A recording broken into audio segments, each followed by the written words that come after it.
He found a staircase in the lake. It still goes up. He did not see the staircase until the wind laid the lake down flat, a high mountain stillness that came like a held breath. It was late afternoon on Fontana Lake in western North Carolina, where drowned hills wear water like a borrowed coat, and the concrete dam throws a cold shadow that teaches you to look twice. The drought had been long, stingy, the kind that draws shoreline back like a tide that lost faith. Ansel Rook, 39, a surveyor who liked boats better than offices, let his rented skiff idle and watched the pale slope of silt with its driftwood teeth. Then the light tipped, and a line of gray stone showed under the green, not random at all, steps as even as counted breaths, leading up from water toward nothing that should exist. Before we begin, tell me, where are you listening from, and what time is it there? That October, 2022, the Smokies stood sharp against a sky the color of rinsed linen. The air smelled of leaf duff and gasoline and the faraway tang of rain that was always a rumor this year and rarely a fact. Ansel had driven out from Bryson City after lunch with a paper cup of coffee and a coil of measuring tape because the county had asked for photos of exposed foundations along the North Shore. The maps they kept were honest but out of date, and the lake was telling different stories every week. He wore a windbreaker the color of old blueberries, a hat with a frayed bill, and the face of a man who does not mind being alone if the work has edges.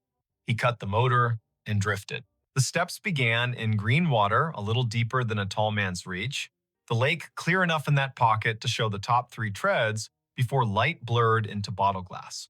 They continued above the surface, slick with algae at the line where water had been yesterday, then dry, then dusty, another dozen risers marching toward a slash of bank where saplings clawed at loose dirt. There was no porch, no house, no landing where a hand might reach for a knob, just a staircase that went up and then kept going as if the air were a hallway no one had told it how to be. Ansel nosed the bow toward the steps and let the skiff kiss the lowest dry riser. The hull made a hollow sound he heard in his knees. He stood, tested his balance, and stepped onto the first stone. It held. He took another. The risers were a hair shorter than modern code, built for legs from a different century. He climbed 10, then 11, then 12, a little more than a story, in a house that had learned to take weather as a sermon. He stopped where the steps met an absence and laid his hand on the sidewall that ran up either side like bones. Mortared fieldstone, careful work, the kind that starts with winter in mind. He looked back. The lake held his boat like a hand holds a toy. The dam stood off to the west, all angles and utility, its face unreadable. A loon called once far out, the syllable slanted and old. The stare made no answer, and that felt like an answer. He took out his phone. No signal, which is how stories get their chances. He knelt and ran his fingers over scrape marks in the treads where feet had once taught stone to be polite. He brushed silt from a riser with the cuff of his jacket and uncovered a line of letters someone had cut with a chisel and a spare hour. Willow Gap. The name felt right in the mouth. The steps had belonged to a place on a hillside that no longer agreed to exist. A truck rumbled on the scenic road above the tree line, then faded. Ansel stood. He is not a dramatic man, not a man who says the word haunted when the word history will do, but he felt a little movement in his scalp when his boot tried the next tread up and met nothing it could trust. He lifted his foot and set it again, and the soul found purchase on air as if stone continued in a material too stubborn for his eyes. He could feel something there, a resistance like the way a field of grass resists when you try to step through a place where deer have passed and the stems remember. He pressed. His weight held. He let it go and stepped back, heart knocking once, but not twice. He stood on the stair where real ended and whatever else began. The lake lapped below, measuring the hull against rock.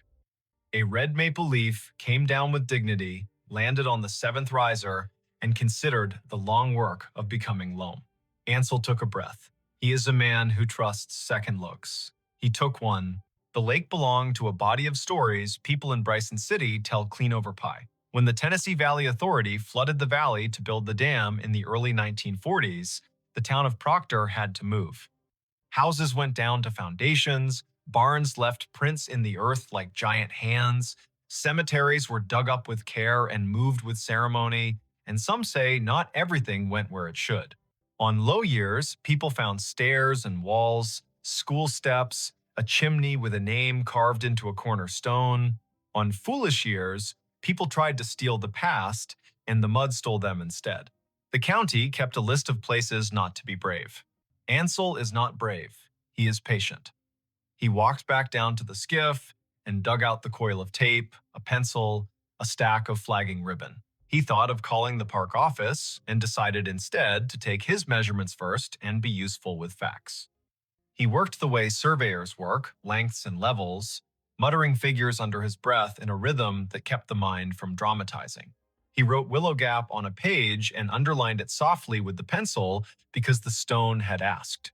He measured tread depth, rise, total run to the bank, distance to the current water line, the angle of the bank above the last step. While he worked, a wind came from the east and pushed the surface into a skin. The steps looked less sure then. He set a small cloth bag at the foot of the first dry riser, full of pebbles and a coil of bright ribbon, because people in the mountains know that small offerings are not foolish if they help you think straight. Halfway through, he heard a bicycle bell, clear, bright, a single ring. He straightened. The sound did not belong to a road. It had the roundness of a thing sounded in an open room. He turned his head the way animals do when they want to aim an ear. The bell came again, faint, then a child's voice without words, the way children announce themselves to their own day. The air held it and gave it back. Then nothing. He called out a simple hello. The sound folded into the trees and did not return. He is not the kind of man who says names into a lake, so he went back to his numbers and let the bell be a sound that remembered and moved on. At sunset, he drove back to town. He did not mention the staircase at the diner because new stories grow better if you give them a night to decide their shape. He took his notes to the tiny desk in his rental and drew the thing. He wrote in the margin a line that was not part of any job he had ever been paid to do. The stair goes up past stone. The next morning, the lake wore a fog that fell in slow exhalations from the coves. He put the skiff in early, coffee in a thermos that had learned to keep secrets. The staircase waited. He climbed to the place where his boot had found air the day before. He lifted his foot and pressed again and met the same soft resistance, like cloth pulled tight across a doorway. The fog gathered and thinned. The lake stretched one slow muscle. He set his palm out where a banister would be if someone had considered such things. His fingers tingled with the small current that passes through the body at the exact moment a man tells himself he will try something and believes himself. He raised his knee and stepped onto what was not there. The foot held. He set the other. He stood an inch above the last stone and felt a dizzy smile crawl across his face as if he had been younger once and forgotten how to be. He took another. The air had weight where the step ought to be. He felt it through the rubber of his boot, a density that said, I am not stone and I am not stone. He climbed 3 steps in air and stopped because he is not brave. Breath is a kind of data. He took it in. The fog thinned. The stair under nothing led to a landing that the mind made, whether or not the world did. He imagined a door where the sky was, just to see if the imagination would draw a knob. It did not. He stepped back, down onto the good stone, and laughed once, quietly, pointedly, the way you tell yourself you are still a person whose days have jobs in them. On the 3rd day, he brought someone. Ansel is careful about who he invites into something he cannot name. He called Lucienne Pike, 61, who ran the little historical society in town with the energy of a river in March. She wore a quilted vest and a wool cap and the kind of boots women earn by living here. She brought pastries because facts get hungry and people are nicer when their hands are busy. She listened while he told it. She did not interrupt. She asked one question with her head tilted like a dog hearing a violin. Does it go up? It goes up, he said. They went out together. The skiff felt lightly ridiculous under the weight of their care. The morning did the few small things it always does before it remembers it is in charge. The staircase was there, gray in the light, patient as a broom left leaning against a wall you forgot to keep. Lucienne reached the second riser and stopped, and with an odd humility, put her palm to the wall so the stone might recognize her. She climbed to the place where Air had learned a job. He watched her foot commit and hold. She gave him a look he will carry to his last morning. It had the quiet of a person who has been right about something important or wrong about something important and is making room for either result. She climbed one more and stopped. She did not push. She is not greedy. She came back down. Back in town, she made them tea in the society's office, which smelled of paper and lemon oil. She opened a ledger that had belonged to a church over the ridge that no longer stood. She turned pages until the binding sighed and laid flat, and then she tapped a finger next to a line written in a hand that had cared very much about straightness. Willow Gap Homestead, Brysonside. Stair and porch built by M. Garvey, 1931. Stepstones gifted by Applin sisters. She traced the names like a kind of blessing. People give names so the ground will keep them without bitterness, she said. Ansel told her about the bicycle bell, about the child voice that had no words. She nodded once, an economy that could hold an encyclopedia behind it. They found a photo in a folder of houses drowned to make the dam, a woman in a light summer dress halfway up a stair with a baby at her hip, and a boy of about 6 sitting on the landing with a tin pail, watching the photographer with straight seriousness. The steps were the same, the wall the same, the angle of the hillside the same, the lake not yet there to argue. Lucienne tapped a pencil against the margin of the picture and said the thing that opened the room. My grandmother told me she saw the army men come to measure in 38. She said a man from Willow Gap told them he would build his stair to the sky if it meant the water would have to think twice. She said he whistled while he worked, and his boy rode a bicycle so fast it learned the curve of the road and kept taking it when the road turned into a path and the path turned into a trail and the trail turned into someone's memory of a trail. She smiled with one side of her face. I think you found where the whistling goes. That night, Ansel dreamed slow water and a boy's bell moving away just fast enough to be allowed.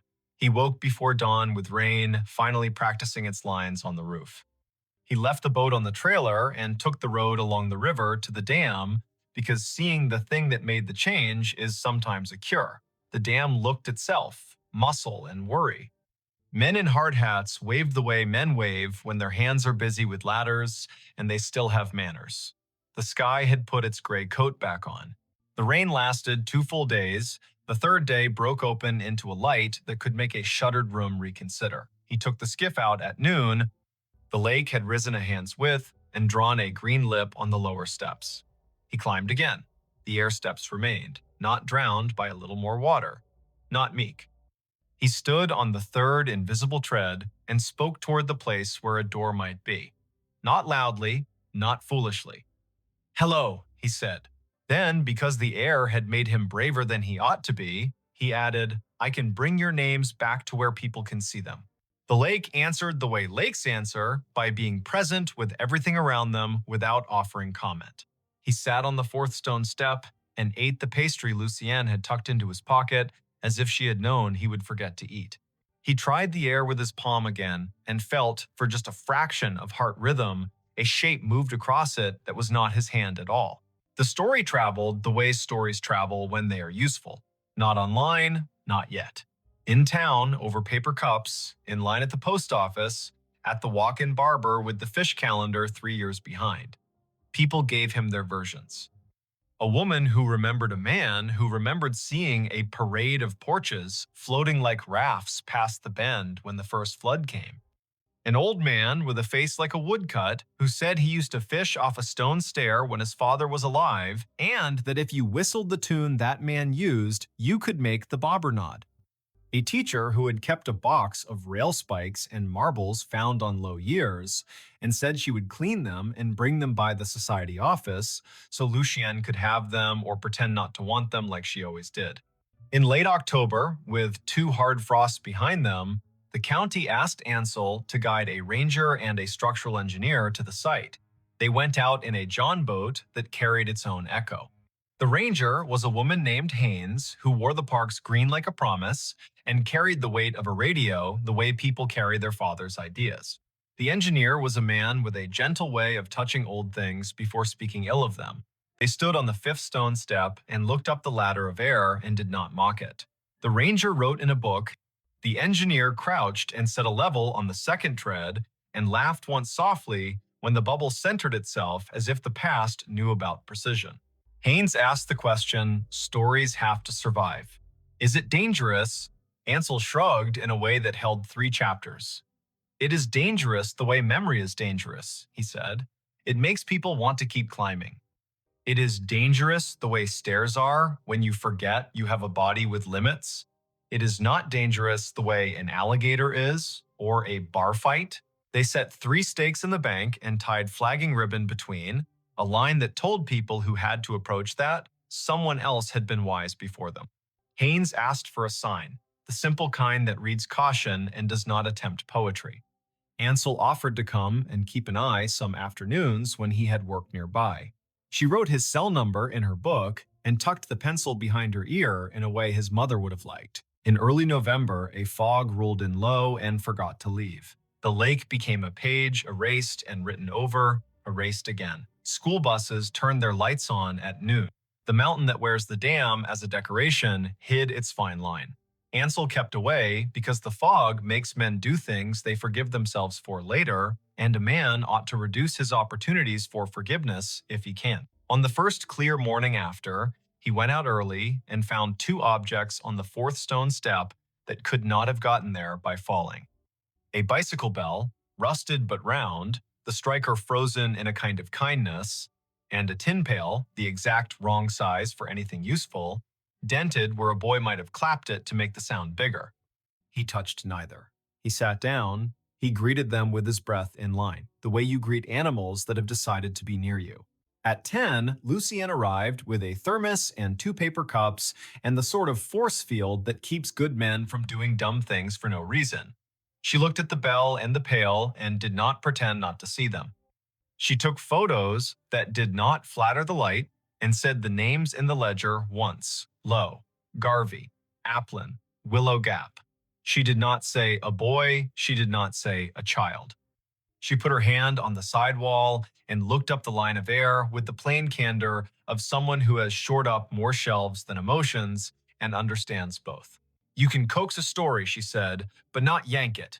Take the bell to town. Leave the pail here for another day. We will see what the lake thinks of compromise. He took the bell gently, wrapped it in a handkerchief he had never found much use for before, and pocketed it like a chosen stone. Back at the office, Lucienne set it next to a photograph and a typed card.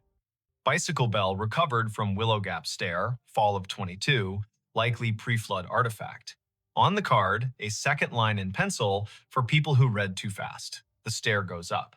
In the second week of December, with the mountains blue as a bruise and the wind deciding to be cruel to make up for lost time, Ansel went out one last day before the holidays. He brought a crowbar because he had promised himself he would not bring a crowbar until the story invited one. He did not need it. The pail had sat, then vanished, then returned, then sat again with a rock in it a little smaller than a fist. He took the rock out and saw in the bottom of the pail, scratched by some patient hand or the work of a nail held at an angle, 3 words. Open in summer. He laughed out loud then. So loudly, a pair of ducks took off in a panic and told other ducks about him for an hour. He looked up at the sky, which had forgotten him to tend to larger business. He put the pail back on the step. He told it, with what dignity he could muster, that he would. Winter happened the way winter happens down there. One day, the lake wore a shell of rime like a dare. The next day, it rained hard as coins.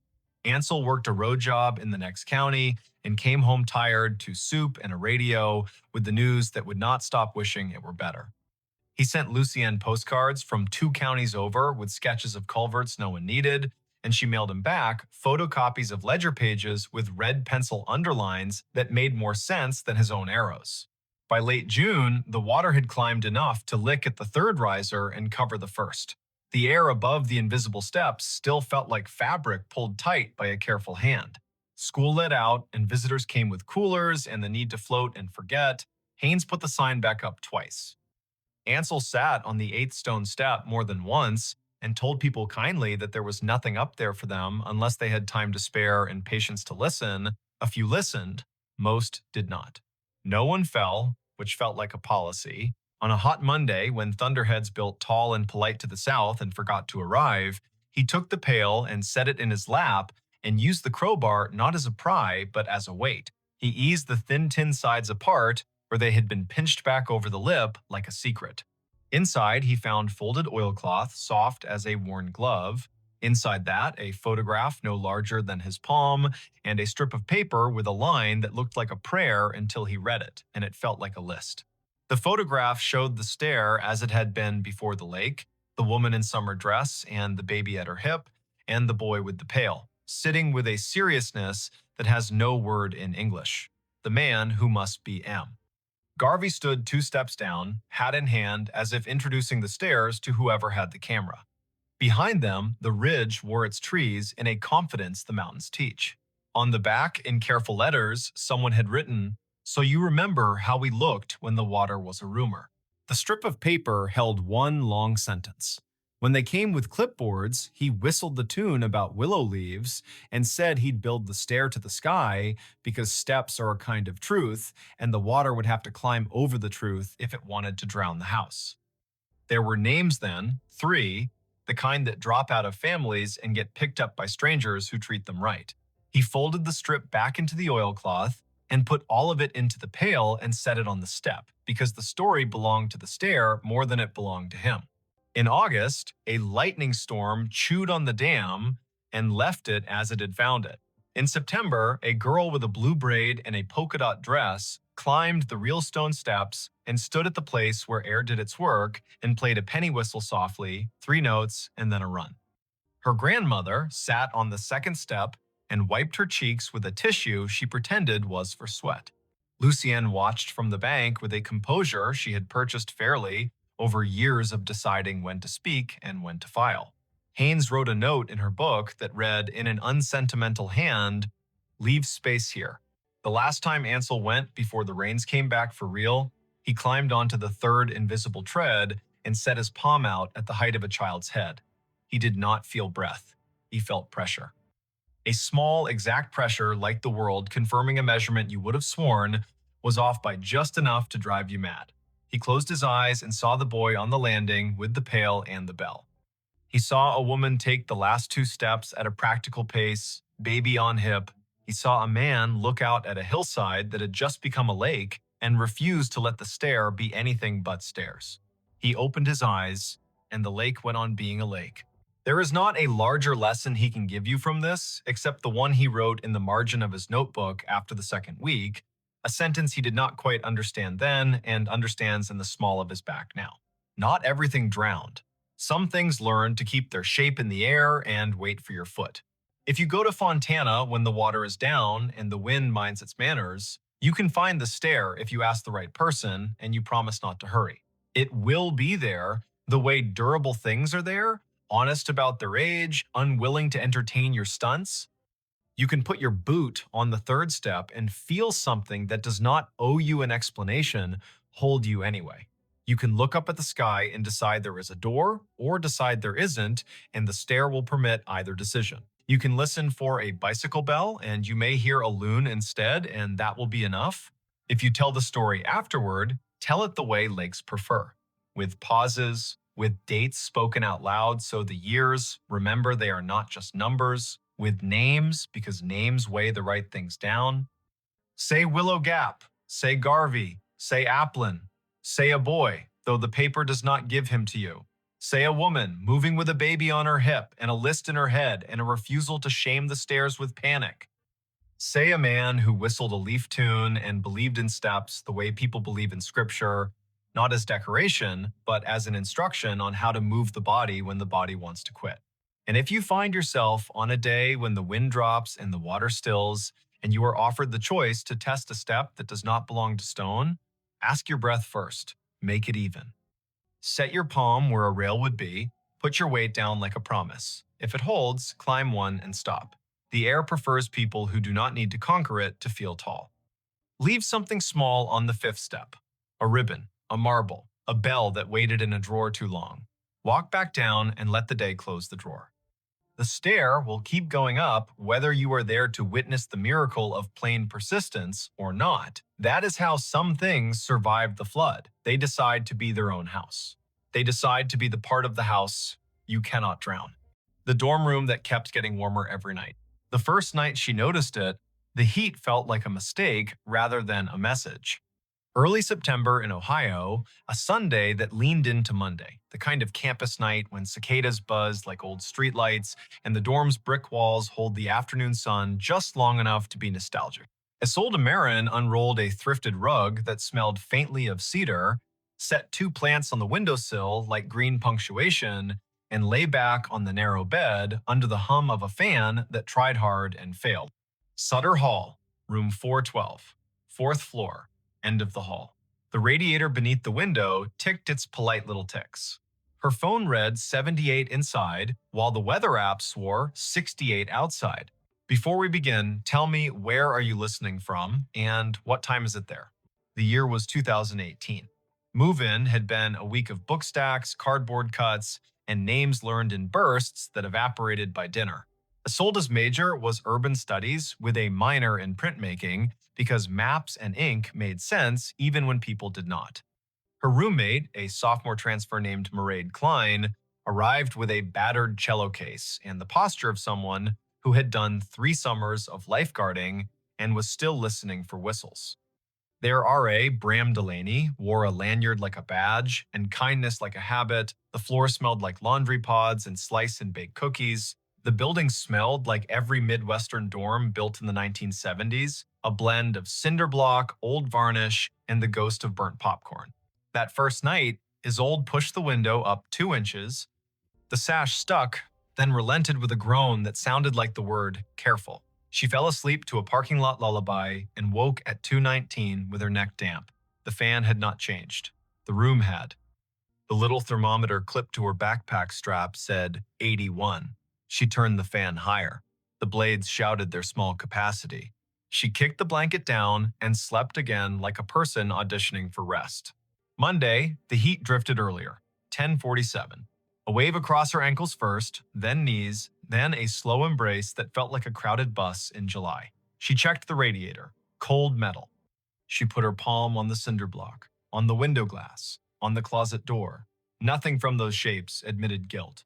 Mairead returned from orchestra and set the cello gently on the desk chair. She stood still, chin tilted, the way musicians listen to rooms.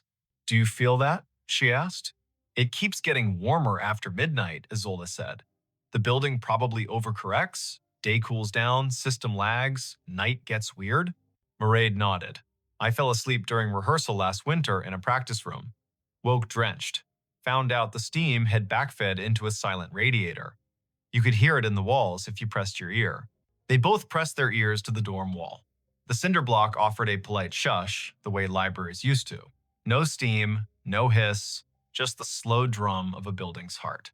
By Wednesday, the room was a decision the night kept making. 83 by 1 a.m., 85 by 3. Isolde checked the hallway, cool enough to be a relief. She checked the stairwell, cooler still. In the common room, a girl wearing a sweatshirt that said "Ecology means everything" had her feet tucked under her and a textbook open like a tent. She looked up. "Your floor hot, too." "Only ours," Isolde said. "Or only me. Or only when I try to sleep." They laughed because college teaches you to treat weirdness like weather.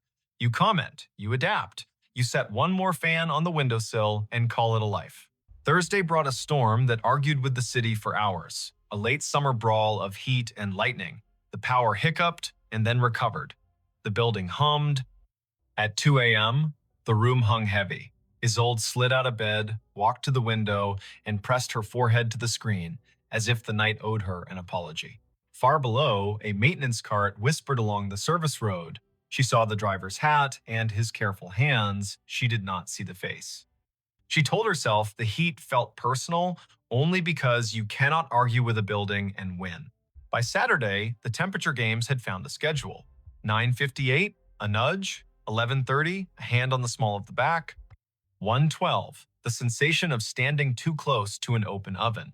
Isolde began to time her showers like a boxer timing breath. She tried sleeping on the cool tile of the little bathroom. She tried damp cloths on wrists and ankles. She tried a sliver of ice in a hand towel held to her throat. She tried pretending it was fine. She told no one at home because her mother would only worry and send articles about heat stroke, and her father would suggest a hardware store trip that distance made irrelevant. Sunday night, Mairead woke first. She swung her legs over the side of the bed, said a word that sounded like, "What is this?" and went to the window. The sash had dropped the last inch by itself at some point in the night, closing with that old house suction that makes a soft kiss. She lifted it again, hot air breathed in, not outdoor hot. Not the honest humidity of a Midwest night, different, like the air that escapes when you open a dryer in a laundromat and forget to step back. "We call maintenance in the morning," Mairead said. "We tell them we have an invisible sauna. We use likable voices and the phrase safety concern." Monday morning, Bram came with a clipboard and his likable voice. He listened earnestly, took the temperature with a cheap tool that blinked numbers nobody trusted, wrote down 86, and then underlined it as if underlining were a wrench. He called facilities. They promised someone by afternoon. The someone arrived at 4:19, late enough to be human, early enough to look like hope. His name patch read Gentry. He was the kind of person who stands in a room like it has a puzzle only he can solve and then smiles when the puzzle turns out to be harder. He checked the radiator, the thermostat no one had noticed in the corner with its tiny slider, the vent slits high near the ceiling that made the room look like it could breathe if it wanted to. "Steam off," he said. "Air handler off. You got a ghost heater." He grinned to make sure they understood he meant the phrase and not the ghost. But he knocked on the radiator anyway, knuckles to iron, the way some people knock on wood when they do not believe in luck and practice it just in case. He opened the closet and frowned. "Do you mind?" he asked, and shifted their shoes to one side. Behind the shoe rack, a square of plywood patched a hole in the wall. Screws, paint over paint. He crouched, fit a screwdriver into a head, and worked it loose. When the panel came away, a breath of air came with it. Warm, the kind of warm air that has been waiting its turn. "Old Chase," he said. "Big one. They used to run steam risers along these shafts in the 70s. Maybe a repair, maybe somebody capped something and forgot to ask the night to forgive them." He put his hand into the dark space and paused. He was not afraid. He was listening. Hear that. They leaned closer. At first, only quiet, then a small sound. Not a hiss, not a vapor whisper. A tick. Regular, patient. Like a metronome a long room away. Gentry nodded. "Thermal something." Or a tenant below you added a pet space heater that thinks it owns the building. "I'll trace the chase. I'll talk to the engineers." He put the panel back gently and made a note on his worksheet with a pencil that had been sharpened to the earnest point of a person who still respects graphite. "I will try to fix the physics. In the meantime, get a bigger fan." He winked to soften the fact that bigger fans often just make bigger noise.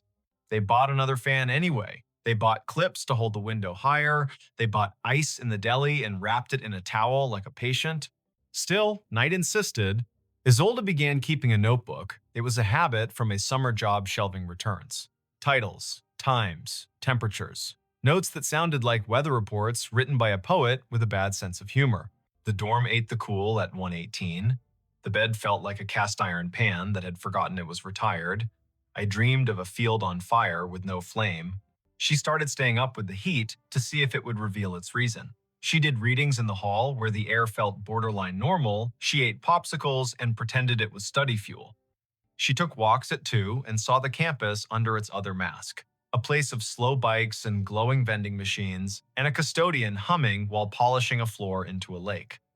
Once she saw Gentry in the stairwell, descending from 5 with a coil of flexible duct over his shoulder like a silver python that had agreed to be helpful. He nodded and lifted one hand without letting the duct slip. "Sleep," he said in the tone of a wish. By the 3rd week, a rumor floated into their floor group chat. Sutter Hall used to be a summer dorm for high school programs and band camps. The heat was leftover rehearsal energy. Someone else wrote that an electrical fire in 1979 had bruised the 4th floor and the building was still shy about it. A person named Quillen in 409 posted a link to an archived student newspaper with a grainy photo of firefighters carrying a hose through a stairwell that looked exactly like theirs. Headline: Minor fire, major evacuation, no injuries, cause unknown. Mairead, who believed in research the way some people believe in saint candles, went to the library's basement where old newsprint lives. She returned with photocopies that smelled faintly of toner and dust. The story was sparse. Smoke at 3:03, alarms, students in bathrobes on the lawn, the heat source somewhere inside a wall where a maintenance chase ran, repairs by October, reopening with new paint and the same old radiators. She spread the pages on the desk like cards. There, she said softly, pointing to a little box at the margin. Letter to the editor. Student writes that the heat on 4 was getting worse each night before the fire. RA told them to open windows and hydrate. Facilities said everything within normal range. The days were normal. The nights turned the rooms into ovens. Isolde looked from the paper to the cinder block. Sometimes a run of text looks like a hallway and you want to walk down it with a flashlight. She hit the building's history page on the university site. Donors. Dedications. A black and white photo of a ribbon. Nothing about the night warmth that arrived like someone else's breath. At 1:27, the room grew heavy again. As if their research had rung a bell the building had been waiting to hear. The fan jammed the window open, but the heat came anyway. The little thermometer blinked 88 and then surrendered to the idea that numbers, like sleep, sometimes lose track of themselves. Isolde slept badly and woke with a headache that tasted like pennies. On her desk, the notebook sat open to an entry she did not remember writing. The letters were tidy, her handwriting when she tried to look like someone else. She read the line twice, then 3 times. It said, "Open the panel," and the period at the end looked like a door. She waited until afternoon. Gentry had promised to come back sometime, and sometime often arrives when a person steps away for 5 minutes. At 4 o'clock, with the building's light turned down to that late summer amber, she moved the shoe rack again and unscrewed the panel. The dark behind it was not night, exactly. More like the idea of a hallway after the last person has left and turned the lights off out of habit. She lifted her phone flashlight and aimed it into the chase. Dust motes performed private theater. A vertical shaft, maybe 2 feet across, ran up and down like a secret elevator. Patches where pipes had once been. Scars where brackets had caught things. And there, almost directly under the bottom edge of the opening, a flat ledge of old wood with something resting on it. Isolde reached in with care as if the dark could be brittle. Her fingers found the object's corner. Cardboard. The top felt soft, the way paper does when it has been damp and then forced to pretend it never was. She drew it out. A small box that had once been white and now had become a kind of museum beige. On the lid, written in a hand that pressed too light, a word like a name, Juniper. She set the box on the rug and did not open it. She waited, and the waiting gave her permission to continue. Inside, a stack of index cards tied with string, a folded note, a key on a blue ribbon, narrow as a promise. The note began with, "Dear whoever found this," and continued with the kind of sentences people write when they have been waiting to tell something to a person who will understand. The year at the top of the page read 1979. The signature at the bottom read, Juniper Vale, Room 4, 16, Sutter Hall. The handwriting leaned to the right, steady as a person who prefers walking to running. "I do not know if I will be believed," it said. "So I am writing this as plainly as I can. Our room is getting warmer each night. The thermometer in our snake plant reads 87 at 3 in the morning. Nobody believes a snake plant. My roommate thinks I am being dramatic. I asked the RA. He said it is just late summer in Ohio. It is not. The heat comes after midnight. It leaves at dawn. The radiator is cold. The vent does not blow. The closet smells like hot iron. I hear ticking in the wall. We are on 4. If you are reading this, maybe you have it too." Isolde felt her own breath echo back from the paragraph. She looked up at the closet door, then at the open chase, as if the words might have leaked. Juniper's note went on, "I work at the cafeteria breakfast shift. I am awake when others are asleep. The heat is a person to me now. It arrives at a time, it stays, it goes.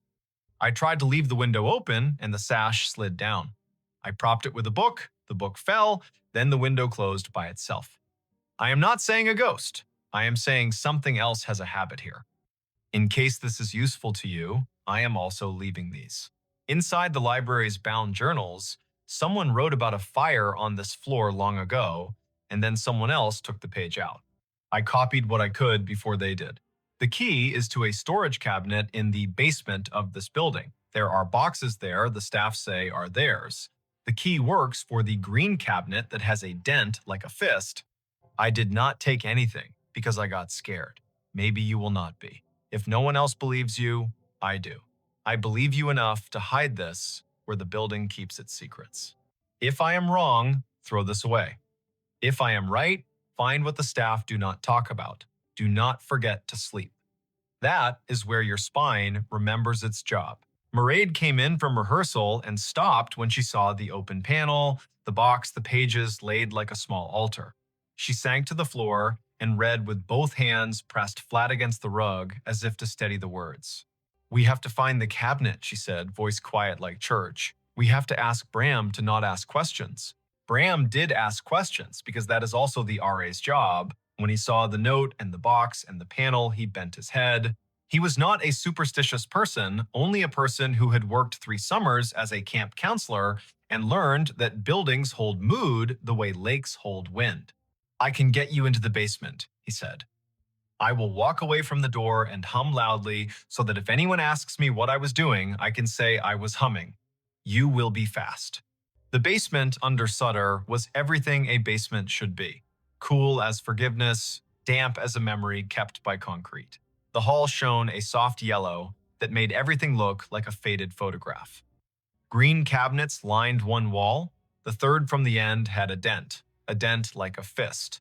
The key ribbon was blue. The lock turned. Inside, cardboard boxes labeled with dates and short phrases. Stack of work orders, Steam archive, fire log, staff do not remove. The handwriting on the labels was neat and stern. Mairead reached up and slid one down. The bottom sagged ominously. They set it on the floor. Inside, manila folders swollen with damp and years. Isolde opened one and pulled a sheet carefully so it would not split. Work order, Sutter 4. Room 416. Unusual heat after midnight. Radiator cold. Closet warm. Check chase, check riser. She set it aside and pulled another. Work order, Sutter 4. Room 412. Student reports late heat, not present daytime. Housekeeping notes window sash malfunctioning. Recommend maintenance weld stop. Isolde looked up. Weld stop. She imagined a person 40 years earlier thinking a sliding sash a nuisance and telling someone to make it tame. Another folder. Fire log, September. Smell of hot iron. Call at 3-3. Response within 3 minutes. Source uncertain. Damage limited to inside of chase between 412 and 416. Cause undetermined. Recommendation: cap steam riser permanently at basement and roof. Service ticket created. The paper clipped to the recommendation was a receipt for parts and a penciled note reading, "Done." A second note added another sentence in a different hand. Night crew reports residual heat persists. Monitor. Mairead pressed her palm over her own heart. This is the story of every building that tries to forget. The parts get fixed, the habit stays. They took photos with their phones like archivists on a deadline. They replaced the folders in the box with the care of people dressing a child who was finally asleep. They locked the cabinet. Bram hummed. The hallway air kept its cool. Back upstairs, they sat with the panel open and the note on the rug, and the cooling afternoon creeping through the window like a kind visitor. Isolde's notebook waited with its white page. She wrote, "Juniper, thank you." She did not know where to put the sentence, so she put it on the first line under the date so it would be the thing the day had to carry. At 1:28, the heat returned. It did not surge. It arrived politely, like a person who has been taught to knock. Isolde sat on the floor beside the open chase and placed her hand just inside without touching any side. The air felt warmer than the room, as if the chase were a throat exhaling a breath it had saved. "What do you want?" she said aloud, not because she thought the building would answer, but because sometimes the voice knows which door truth stands behind. The tick came again, regular, small. Isolde counted between ticks. 3 seconds, 3 seconds, 3 seconds. The rhythm made a shape in her mind, not a clock, a valve. A thing that opens and then holds. A thing that believes in intervals. She looked at the radiator. At the elbow joint where the old pipe met the shutoff wheel, a tiny telltale stain had crept along the seam, brown and precise. She leaned closer. Warm, not hot. Warm like a wrist. Gentry returned the next day with a partner whose name patch read Tova. They listened, as technicians do when the room is allowed to make its case. Isolde showed them the cabinet photos. Tova's lips kept a straight line while her eyebrows confessed their feelings. They pulled the panel and shone better light. They found the old riser, capped, cool. They found a newer run of conduit laid up the side at some later date, carrying wires, not heat.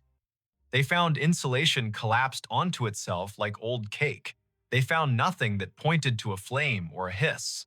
Tova ran a thermal camera along the cinder block. The screen glowed in false color.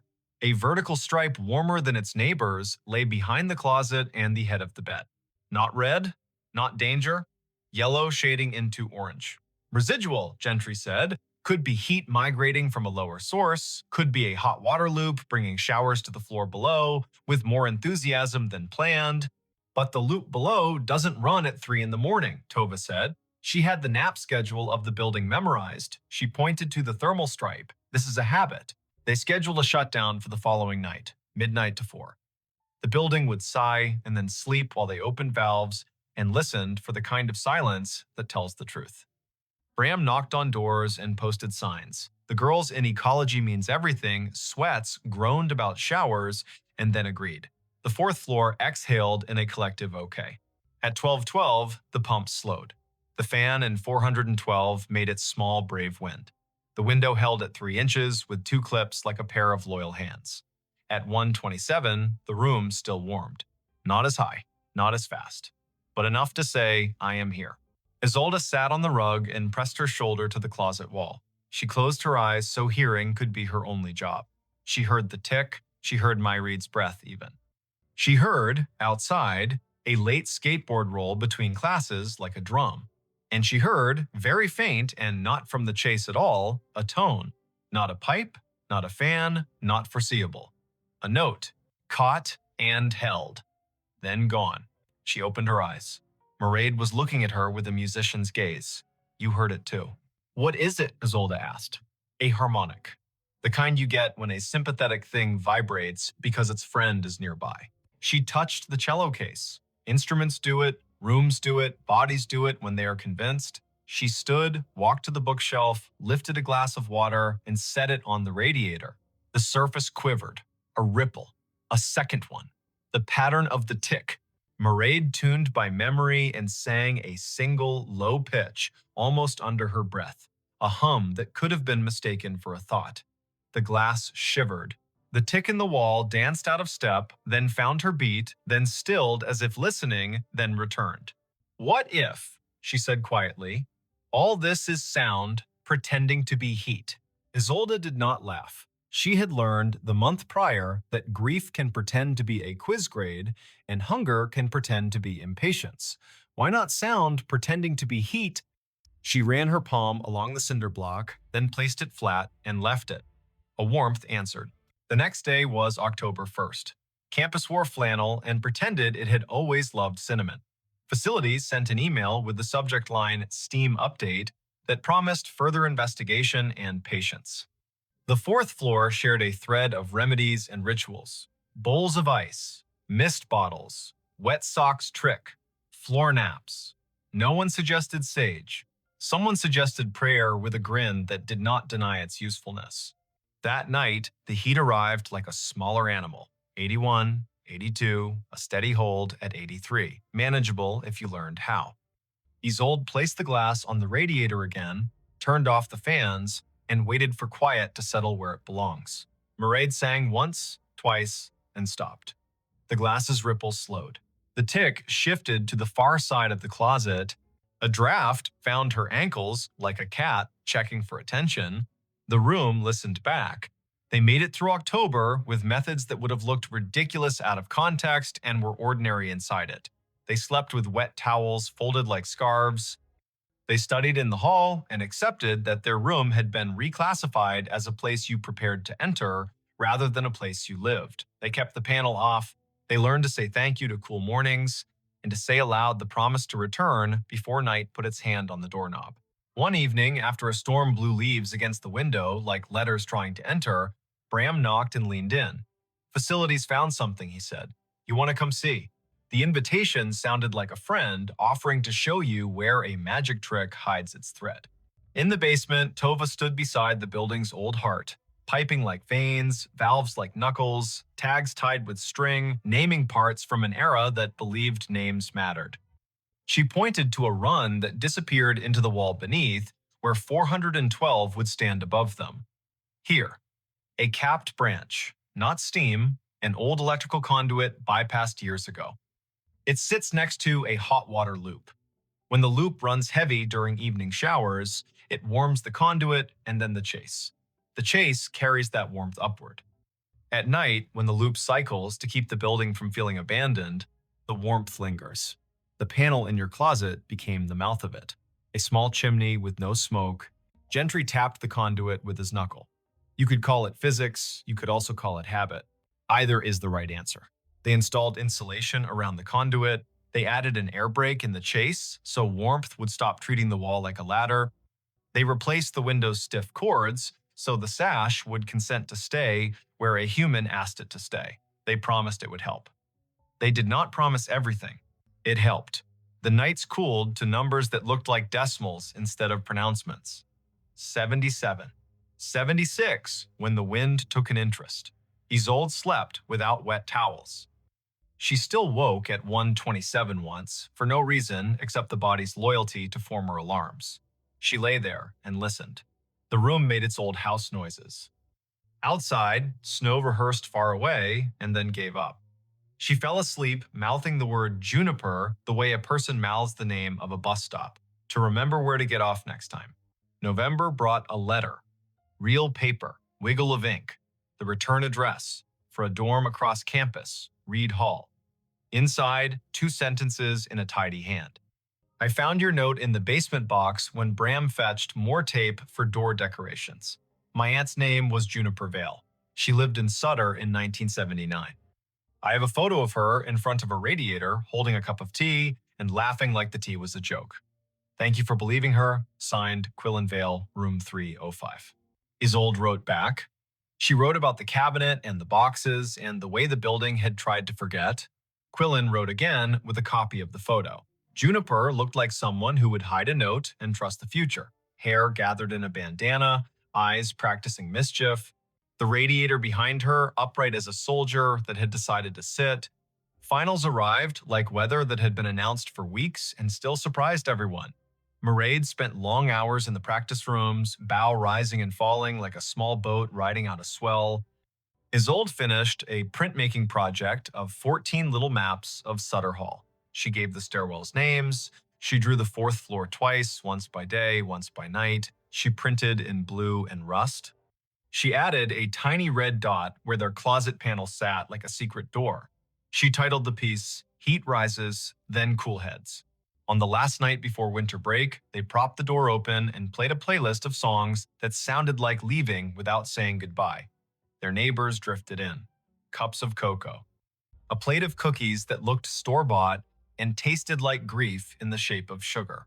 Someone told a story about a chessboard left in a laundry room that always had one piece moved between midnight and dawn.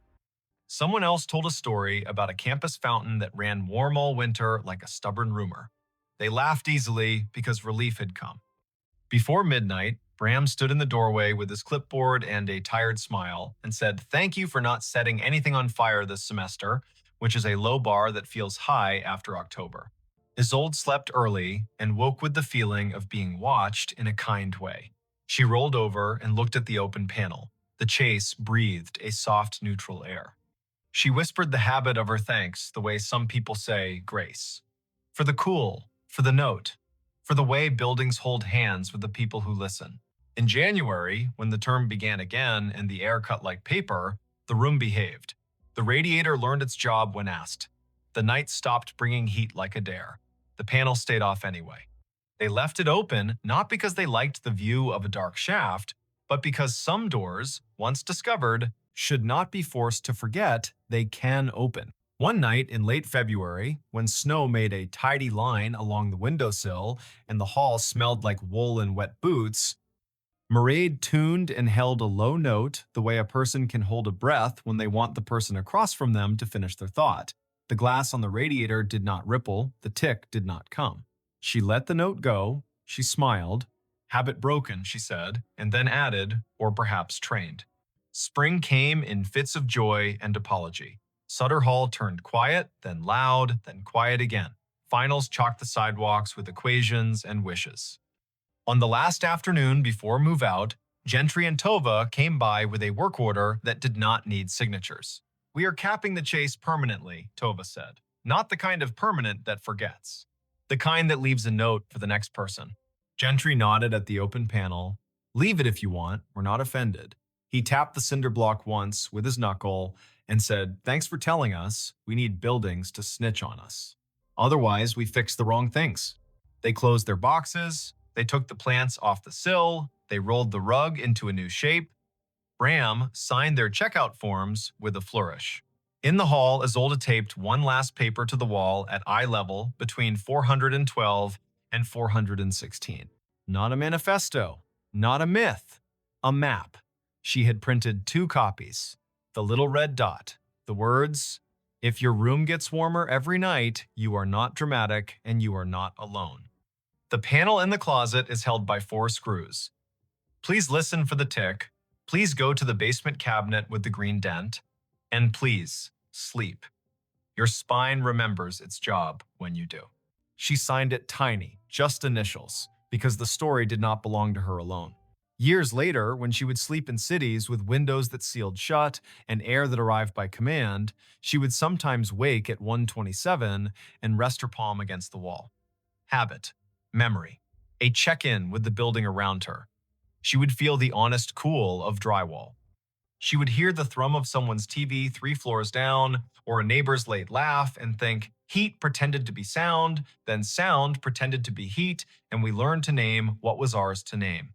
If you are listening to this, and your room keeps getting warmer every night, put your hand on the wall. Count between the ticks if you hear them. Call the person with the name Patch and the quiet eyes. Ask them to look for the habit behind the system. And if you find a note in a chase, write your own, then leave the panel open long enough for the room to remember it can breathe. The night will arrive either way. It is better when it finds you ready, with a glass of water on the radiator and a song in your pocket that knows how to lay its hand gently on the room and say, "We hear you, we're staying. We're going to keep you company until morning cools the world back into something we can bear." The hotel room that prints receipts at 17 amperes. M. The first night, the receipt printer woke her. It coughed once in the dark, warmed its little brass roller, and began to spit out a strip of thermal paper that glowed faintly like a cigarette behind cupped hands. The room clock said 2:17 in pale blue digits. Vesper Klein lay very still in bed 5B at the Scissortail Hotel, a brick-walled midtown remnant on North Boston Avenue in Tulsa, Oklahoma, and listened to the tiny buzz and chirp as the machine printed, paused, and printed again, as if it were resuming a conversation it had been having without her for years. "Before we begin, tell me where are you listening from and what time is it there?" She had checked in late after a client dinner that went long on promises and light on dessert. The year was 2019, early November. The air outside clean after a narrow band of rain slid through, and the sidewalks shone like varnished stage floors. Vesper was 33, a freelance systems tech who patched networks for small hotels that couldn't afford to be down and couldn't afford to hire someone full-time. She traveled with a canvas tool roll, a spare router, a zippered pouch of adapters that looked like a magician's deck, and a mug with a hairline crack she liked to think of as its signature. The scissor tail was her kind of place. A lobby with a brass bell that had learned restraint, a front desk shelf of paperback mysteries for the taking, a night auditor who watched the door like a friend watches a house while you're out of town. He'd been the one to hand her the key card and the two-page Wi-Fi map, Quill Penner, printed on a plastic badge, as if the name might be borrowed for the night. Night auditors aren't chatty by design, but Quill had leaned forward when she asked for the room farthest from the elevator.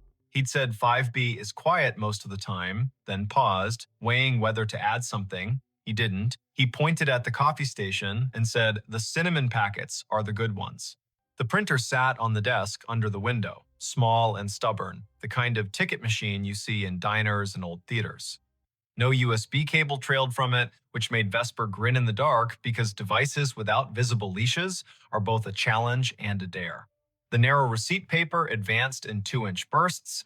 The room smelled faintly of dust and citrus, the ghost of cleaning solution, and something else, warm plastic maybe, or the metallic tang of heat on a coil.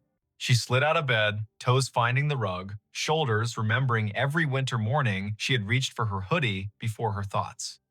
The window showed a slice of downtown in sodium yellow, a parked truck with a tarp that breathed a little in the wind, a streetlight haloed just enough to be kind.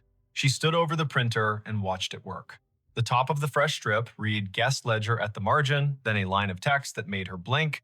Check-in, Harlan Row, rate $14.50, room 5B arrival, the 12th of October, 1958, comments, 2 pillows only. The paper was unbrowned, the font bold. She knew thermal stock fades to beige with sunlight, goes blotchy with time, and curls if you leave it near a vent.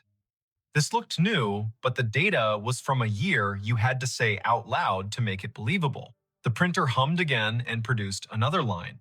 Check-in, Odetta Meyer. Rate, $12. Room, 5B. Arrival, the 4th of May, 1957. Comments, traveling with songbooks. She tore the strip and laid it flat on the desk, then pressed a finger to the cool plastic of the printer, as if touch might confess what the eye couldn't. The machine did not shake. It simply waited, polite as a clerk, with more to say. At 2:23, it stopped. A little green light near its only button winked twice like a made-up code. Vesper set the paper on a coaster, lay back down, and stared at the ceiling where the streetlight's slatted glow made a grid like a rehearsal. In 2 minutes, the heater clicked, the mini-fridge answered with its own throat clearing, and her body did the sensible thing it does when a problem cannot be solved and the hour is improper, it slept. Daylight always rationalizes the night. Vesper showered, dressed, and went downstairs with questions arranged in her mouth as if they were items on a parts list. Quill stood behind the desk with a pen balanced across his knuckles like a small seesaw. Room 5B printed receipts at 2:17, she said, like a person reporting a minor plumbing miracle. She slid the strip across. He read it, eyes moving left to right once, then again slower. He did not touch the paper, as if touching would make him complicit in whatever time wanted. He leaned in. You know how old buildings have old anchor points. You hang a new painting, but the wall still remembers the nail. He lowered his voice. That room was a manager's office back when this place was the Francis Motor Lodge. They kept the ledger in there, typed out receipts on a half-width machine bolted to the desk. At close, they printed a roll of check-ins for the night, tore it, and rubber-banded the strip to the hardback ledger. Quill tapped the counter. Once, twice. I've heard the story since I was a kid, but the machine in that room was long gone when the Scissortail bought the building. That, he nodded toward the strip, is a thermal ticket printer from the last decade. We put it in to spit bar tabs during wedding weekends. He smiled without humor. The bar's downstairs. He told her what he knew, which was more than most people get for free before 10 in the morning.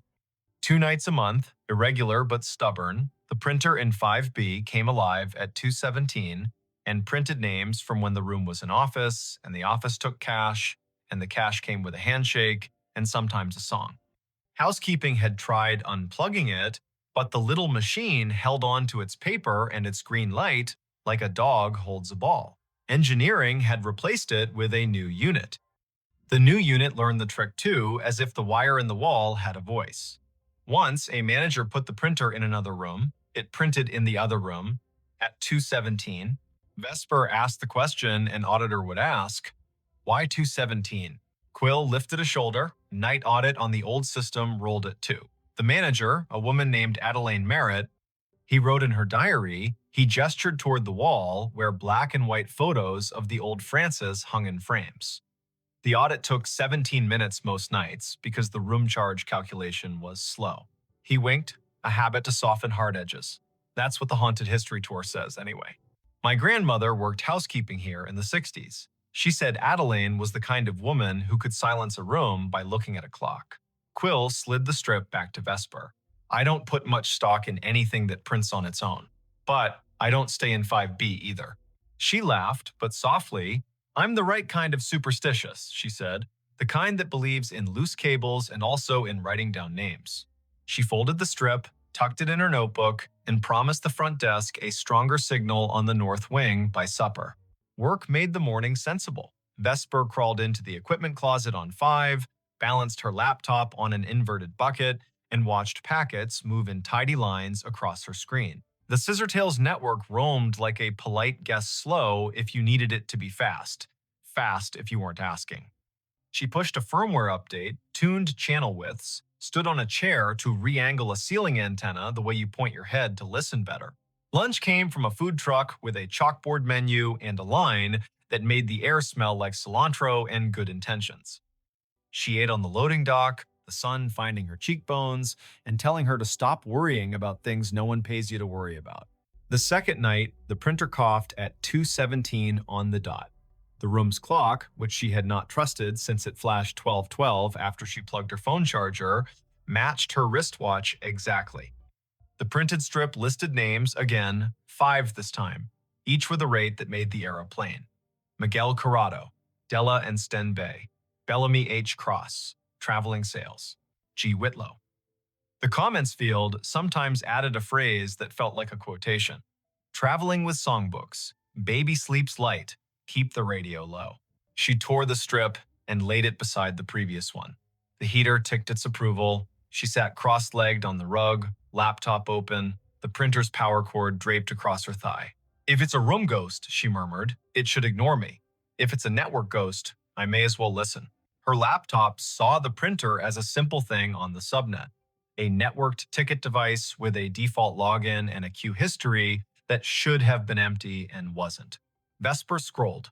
A job log rolling back months logged exactly 2 entries each night with the flag source, Legacy. Someone had written a silly little module into the Scissortails aging property management system, a module that echoed old file structures for nostalgia tours during October. She'd seen that kind of thing done for fun. But this module contained descriptors she didn't recognize. Ledger spool, carriage return key, ribbon jam. These were words from a different machine.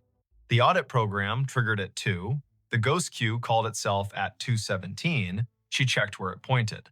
The path wasn't a path, it was a device ID that didn't match any modern naming scheme. She pinged the device. No answer. She traced the MAC. The vendor code came back to a company that died before the internet had central registration. That made her skin feel too tight. In the morning, white coffee cups clacked, and the lobby television played low, the weatherwoman pointing at a band of storms where storms like to form. Vesper asked Quill if there were schematics for the old building. He pointed to the office behind the desk. Ground plan framed on the wall. Maybe useful. The hotel had been 2 buildings stitched at the seam. The Francis Motor Lodge on the east, a narrower annex that used to be a savings bank on the west, joined by a flyover corridor at 3 and a clumsy arch at 5. Room 5B sat where the old bank manager's office once had been, according to a penciled note at the edge of the plan. There, a scrawl, printer niche, in lighter pencil, spare line to basement. Quill warmed to the problem the way night auditors do when daylight invites them to be citizens. He called maintenance. A man named Orson arrived in a polo with his name stitched in blue and a toolbox that had its own opinions. Together, they moved the desk in 5B 6 inches and then 3 and exposed a painted-over conduit hole at the baseboard with a thumb-width chase running down into the wall. Orson whistled between his teeth. That's no Romex. That's armored cable from a generation that believed steel could keep time. He tapped the baseboard with the handle of his screwdriver. It answered with the hollow ring of an old closet. In the basement, they found the closet where the spare line went to not exactly die. The air was colder down there, humid the way the past is humid.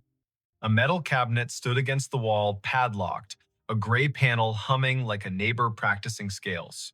Orson tested the lock with a pick he swore he hadn't lost. The door swung open. Inside, another little printer sat, twin to the one upstairs, its power indicator dark, its paper roll neat as a submitted term paper. A thin cable ran from a bracket down into a conduit box with 2 stories to tell. One was modern CAT cable, patched to the scissortails switch. The other looked like fabric-insulated wire on lead. Orson touched it with reverence and withdrew his hand. "You shouldn't be alive," he murmured to the box. Then he turned to Vesper. "Want me to pull the breaker for this room tonight at 2:15? See if it stops." She shook her head before she quite knew why.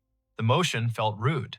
"Let me listen once more," she said. "Then, if it's a loop, we cut it. The third night, nothing is supposed to happen. Patterns prefer 3 as a way to make you distrust them." Vesper made tea in the room kettle with the cinnamon packet Quill had sworn by.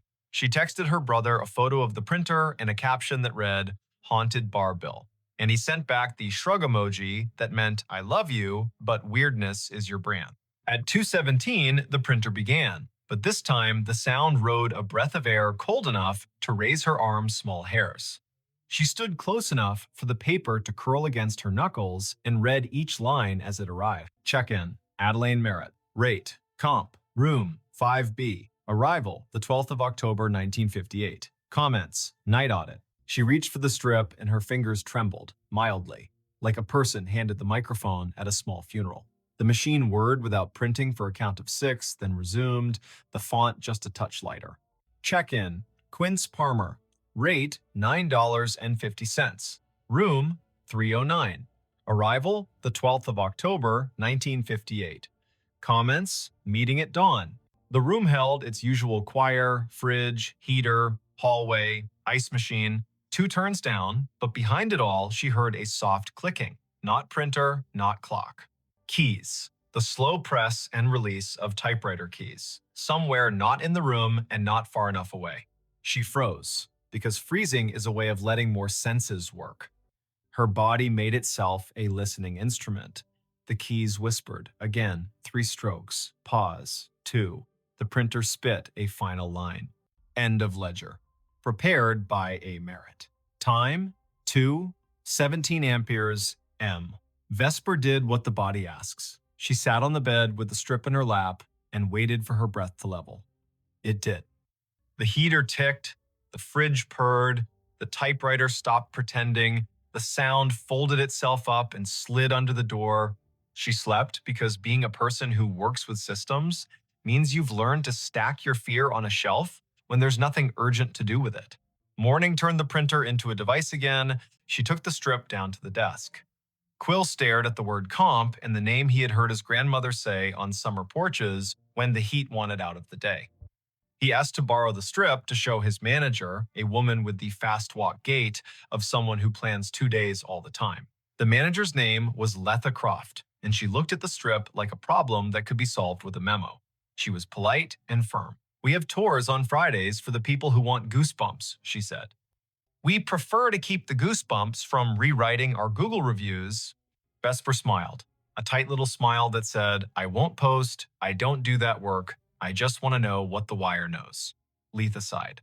The Scissortail was a college internship that never ended for her. The building was her thesis. She pointed at the framed photo behind the desk. Adelaine Merritt, hair pinned like a decision, stood at a wooden desk the size of a Buick, hand on a ledger book, face turned to a camera that had learned to respect her. The caption read, "Francis Motor Lodge, C1959, Night Manager." Letha lowered her voice. Family lore says Adelaine died at her desk in 2003 after the building had been empty 6 years because she refused to move a box when the bank wanted it.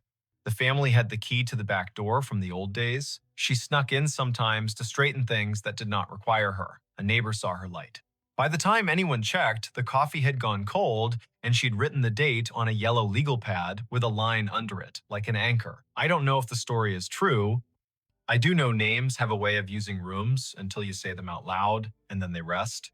That afternoon, Vesper sat on the floor of 5B with her laptop and a coil of patience. She sniffed the packets between server and printer and saw the little ghost job present a string of bytes at 2 minutes past 2, announce itself as ready at 2:16, and request the queue at 2:17 with a line that included a date spelled in words, not numbers. October 12th. She set a capture to record it tonight. She did not know what she would do with the proof, but the act of capturing felt like putting a box around a wild thing without requesting its death. The fourth night, she did not sleep. At 2:16, the room gathered itself. At 2:17, the printer began. The first name landed like a quiet gavel, Harlan Rowe. Again, as if the ledger wanted to list the set that belonged with the date, as if the building had a playlist for that night and needed it to end correctly. The second name, Odetta Meyer. The third, Quince Palmer. The machine word, then it printed a line that wasn't a line she understood. Checkout, A. Merritt. Time, 2. 17 amperes. M. Balance, $0. Drawer, locked. The room changed temperature by a needle's width. The way a body registers changes a thermostat does not. The typewriter sound returned, louder, as if the keys had moved closer, as if someone had rolled the desk chair to the doorway. Vesper stood. The bathroom light made a rectangle on the carpet. She turned it off and let the room be only the room. In the dark, a kind of courtesy arrived. She spoke to the space like a person speaks to a skittish animal. "I hear you," she said softly. "I see what you print. If you're finishing something, finish. If you need a witness, I'm here." The keys worked once, gently. The printer fed a final inch and stopped. The heater clicked off, as if called on. The fridge made a small, delighted sound, the way fridges do when they extract a victory from physics. Vesper lay down slowly, like a person trying not to wake a toddler, and watched the window make a square on the wall. She did not sleep much. She did not feel punished by that. On Friday, Quill called his grandmother. She came in with a smile that wore 80 years, as if they were a favorite cardigan. Her name was Thalia Penner. She had hands that did hair buns right the first time and eyes that counted change without looking. She stood in 5B and curtsied to the air, lightly, like a joke only the past finds funny. She pointed at the baseboard where the printer niche had been long before this printer knew it was one. And she told a story the way people in the middle of the country tell them, in straight lines, with pauses for the parts that don't quite behave. Back when the Francis was a stop on the oilfield run, she said, Adelaine kept books for men who couldn't read receipts and kept rooms for women who didn't need to be asked why they traveled alone. She printed the audit every night, tore the strip, tucked it under the ledger ribbon, and locked the drawer. Her niece said she was proud of how long she could do the math in her headroom tax, city tax, discount for the flood man whose boots never dried. When the hotel closed in 1997, Adelaine kept a key. In 2003, she came in one last time to make the numbers even. She wrote the date, she drew a line. She put her hand to her chest like she was looking for a pen and fell as neat as folding a shirt. The firemen took 10 minutes to arrive. I put flowers on the door, and then the bank put a new lock on the door, and then time put dust on the lock and years on us all. Thalia reached out and touched the printer as if it were the hem of a dress in a department store window. Adelaine believed in drawers that closed, she said. It sounds like over again at 2:17, she gets to do that part, finish the roll, tuck it in, say goodnight to accounts. She is the kind of woman who would find that worth doing. Vesper spent Saturday building a workaround that no manager had asked for and no ghost could be fooled by. She pre-programmed a rule in the printer's network profile. At 2:16, the device would capture its own print job to a text buffer and email it to a special address she made for the Scissortail historian. Proof for people, paper for the room. At 2:15, she and Orson stood in the basement closet like two burglars having second thoughts. Orson touched the breaker switch. He looked at her. She did not nod. He did not flip it. Upstairs in 5B, the printer coughed, purred, and worked. Down here, the old gray panel vibrated, soft as sleep. At 2:20, Vesper's email pinged her phone with a single message. Subject, ledger. Body, 3 lines. Names, rates, the comp, the sign-off. Prepared by A. Merritt. Time, 2:17 amperes. M. She did not sleep that night. She didn't mind. She lay on the bed, hands behind her head, and watched the room recede from what rooms are in daylight containers, shelves, angles, and become what rooms are when you let them be churches. Limits, repetition, silence between notes. She thought about drawers, about the way her work was mostly closing things in the right order so strangers could open them and recognize what they saw, about how a hotel is a machine for forgiving you for not being home. On Sunday, she checked out. She left a thank you envelope at the desk with Quill's name written in neat engineer's block. In it, a printout of the email rule and a small drawing she'd made of the baseboard hole with an arrow labeled here, "The wire remembers." Quill held the envelope like it might be heavier than it was. Letha met her at the door. "I can't exactly put this in a maintenance request," she said, meaning the week Vesper had just spent listening to a machine be more honest than any of them owed their jobs. "But I can tell you what we can do. We can frame a copy of your email in the staff room and call it the drawer letter. We can show it to anyone who works past midnight and forgets that ending is a kindness. We can not run a Halloween promo in 5B because some stories don't belong to customers. We cannot unplug the thing that works for someone who isn't here anymore." Vesper smiled. That's more than most places do for the living. She drove out of Tulsa with the radio off, south, then east, then north again, the planes rolling around her like a low lullaby. She stopped at a gas station where the coffee was too strong and therefore perfect. She called her brother to tell him a story with no real twist and therefore true. She didn't say the name of the printer because sometimes a tool deserves privacy. She didn't say the name of the woman who closed drawers because she had said it enough. She didn't say 217 because she had learned to say it in her head as a kind of vow to be kind to the people who work at that hour. Months later, back in Tulsa for a different job in a different building, she walked past the Scissortail one evening just before Christmas when the lobby held a neighbor party.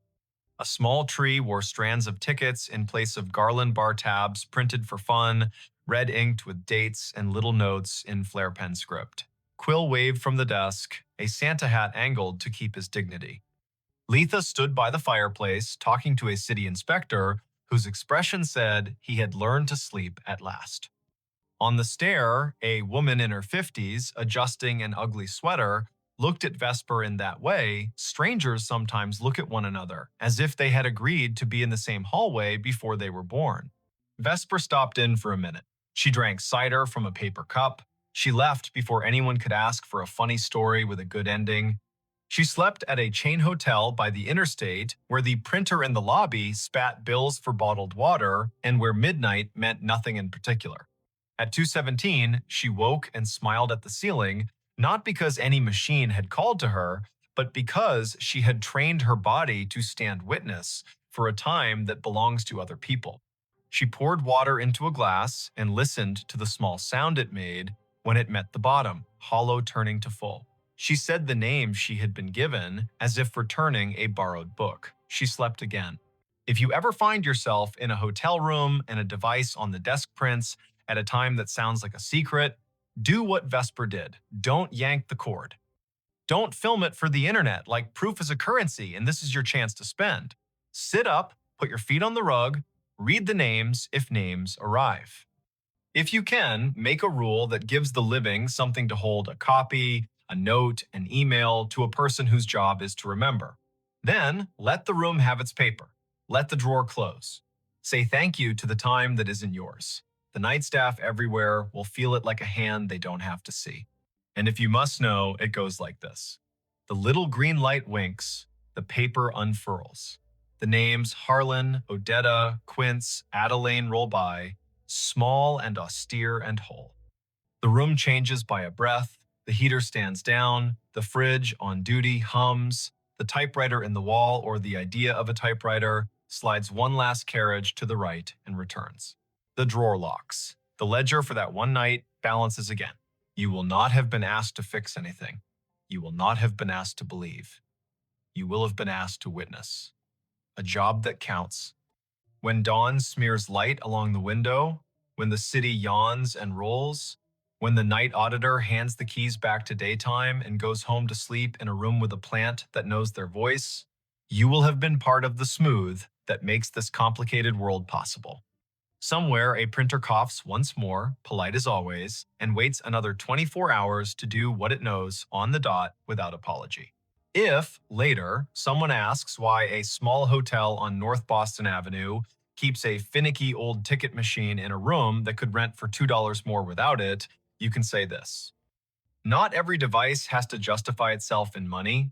Sometimes a machine is a ritual. Sometimes a ritual is a receipt that proves someone was here and did their work and went to sleep. And sometimes, at 2:17 in the morning, a woman who once locked a drawer she loved gets to do it again, which is as reasonable a reason as any you'll hear for anything that persists in this country, shaped by roads, rooms, ledgers, and the soft insistence of people who finish what they start.